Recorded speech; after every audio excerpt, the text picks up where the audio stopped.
Speed कमी करायचा. असे काही टेक्निक्स तुम्ही वापरून ब्रेथलेसनेस हा कंट्रोलमध्ये ठेवू शकता वाईल वॉकिंग. दुसरी एक टेक्निक आहे ज्याच्यामध्ये आपण म्हणतो की ब्रीदिंग टेक्निक. म्हणजे जेव्हा आपण चालतो तेव्हा जर आपण लाईक 2 सेकंद म्हणजे 2 पावलं जर आपण घेतली आणि 2 पावलांमध्ये जर आपण श्वास आत घेतला तर पुढच्या 4 पावलांमध्ये श्वास बाहेर सोडणे, म्हणजे 1:2 ब्रीदिंग करणे. ही सुद्धा एक टेक्निक आहे.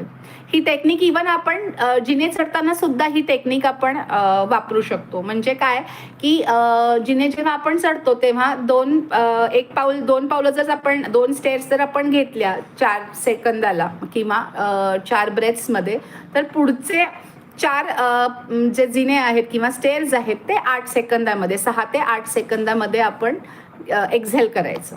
So like that. So inhale आणि एक्झेल ह्याचा रेशो जो आहे तो 1:2 असला पाहिजे. सो दॅट आपलं वॉकिंग आपण 2 पावलांनी जर इनहेल करतोय तर पुढची 4 पावलं एक्झेल करायचं असं. ह्या पॉईंटमध्ये आपण हे ब्रीदिंग